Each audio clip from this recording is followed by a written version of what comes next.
சாதாரண குடும்பத்தில் பிறந்து சாதாரண டீக்கடையில் வளர்ந்து சகல மக்கள் தொடர்பு கொண்டு இளம் வயது திருமணம் கண்டு இடையிலேயே அதுவும் விளவு கண்டு இத்தேசத்தின் மீது பற்று கொண்டு ஆர்எஸ்எஸில் தன்னை இணைத்துக் கொண்டு முழுமனதோடு பணியாற்றியிருந்தோம். இயக்கத்தின் உத்தரவை ஏற்றுக்கொண்டு பாரதிய ஜனதா கட்சியில் இணைந்திருந்தேன். செயலாளராகவும் பணியாற்றியிருந்தேன். பொதுச் செயலாளராகவும் பணியாற்றியிருந்தேன்.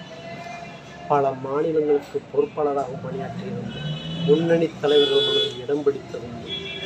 வறுமை மாநிலத்தின் முதல்வராக ஏற்றுக்கொண்டு வளமை மாநிலமாக மாற்றியிருந்தேன். பரிசு பிரதமர் வேட்பாளராக கட்சி அறிவித்தது. தனிப்பெரும் பெரும்பான்மையின் ஆட்சியில் அமர்ந்தது. ஆட்சி அனைவருக்கும் ஆனது. மறுத்த அமெரிக்காவும் வரவேற்றது. அந்நிய நாடுகளும் இந்தியாவை பாராட்டியது.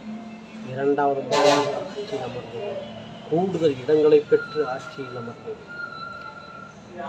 குறை சுதந்திர இந்தியா முழு இந்தியாவானது. ஆம், காஷ்மீர் முழுமையாக இந்தியாவுடன் இணைக்கப்பட்டது. தீவிரவாதிகள் கொட்டம் அடங்கியது. கொரோனா தொற்றிலிருந்து இந்திய தேசத்தை காப்பாற்றியது.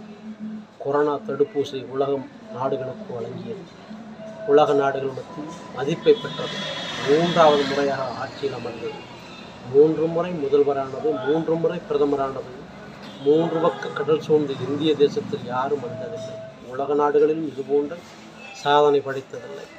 அப்பேற்பட்ட செயல்மிக்க தலைவரான பாரத பிரதமர் மோடி அவர்களுக்கு இன்று பிறந்த நாள். அவர்கள் வாழ வேண்டும் பல்லாண்டு. இந்திய தேசத்தை ஆள வேண்டும் பல்லாண்டு. வாழ்க வளமுடன்.